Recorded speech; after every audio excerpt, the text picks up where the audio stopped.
Mayong bungkag mama sir, may receive tayong transmission galing sa labas. Hinatil ito para ipa-overhaul. Ayaw daw itong magbuno kanyang sasakyan. So banatan agad natin mama sir. Ito na. Mama sir, hindi ko na pinakita sa inyo yung mahaba-haba. Huwag ka nang maingay dyan. Sumayaw pa talaga. Mama sir, tinanggal natin yung oil pan mama sir. Para makita natin yung kahimtang. Medyo ang pangit ng amoy nito mga sir. Langis ng mama sir kasi sunog yung transmission fluid. So makikita nyo mama sir pag bukas natin ng oil pan kung anong makikita natin dyan. Parang mama sir, parang may buhangin sa loob ng transmission talaga. Dinadaanan natin mama sir kasi promise sama ng amoy ng langis talaga. Ewan ko lang ba kung nagpalit pa to siya ng langis kasi dinala lang to dito yung transmission at pinatira sa atin. Customer na nagbaba ng transmission. Yan na the moment of truth. Master pasila ba sus grabe mga master grabe yung debris, aluminum debris. So sigurado mga master galing sa pump yan yung mga debris na yan. Ayan ang dami. So hindi natin patatagalin. Ano nito mga master is kagandahan nito kasi hindi tayo yung nagbaba ng transmission, so hindi tayo masyadong pagod. Si customer na, ayun na, ito na mga master. Ayan yung mga debris, ayan nakita yun mga master, ang dami. Sure ball to mga master, yung pump nito wala na talaga to mga master. Ayun na, so tatanggalin na natin. Ito na, pak, ayan na sir, 456 clutch. Sunog. Tingnan mo yung kanyang mama sir, yung housing agay itim.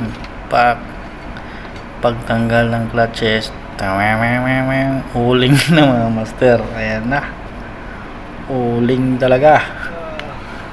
Sunog na sunog siya mga master. So wala nang mapakinabangan dyan mga master. Pati yung plate tsaka yung kanyang friction material, palit na talaga yung mga master. Idamay na natin yung housing mga master para hindi na sumakit yung ulo natin. I-estimate pa naman natin to, hindi natin agad papalitan kasi maghihintay pa tayo ng approval ng customer. So ikaw naman magawa ng ganyan, so para hindi ka na mabalikan, idamay mo na yung dapat idamay. Yung may doubt ka ba na sira to, damay mo na. Pero sigurado mga master yung torque converter nito at saka yung TCM matic na yun mga master. Pumasok na yung debris dyan sa ilalim. Tapos ayun na mga master, isa natin yung mga clutches. Yung 3.5 reverse, okay naman siya, hindi naman siya nasunog. So susunod yung 1, 2, 3, 4 clutches. Tatanggalin natin. Bilisan mo naman yan master, pagkabagal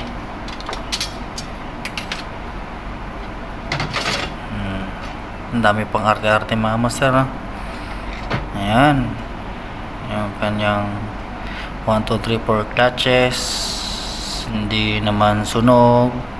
So balik natin yan, balik baba mo na. Kadugay manimo sunod trapo. Ay mo pagdali mga master. Ayan na, natanggal na baklas natin lahat. Yung napuruhan talaga mga master is yung 4, 5, 6 clutches natin sunog.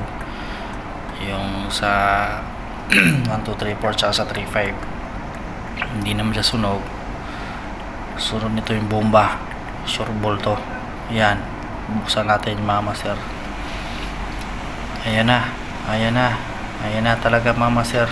Kung nagprint na tayo mga master ng mga hulagway, mga larawan para bilugan, i-check na lang natin yung mga parts na kailangan natin para hindi na mahirapan si partsman. Kasi minsan si mga master hindi nila alam kung ano yung sinusulat mo, kaya sabi nila magprint na ako ng mga picture, tapos i-check mo na lang kung ano yung mga dapat papalitan para hindi tayo matagalan, para naman makapag-send na sila ng quotation dun sa customer.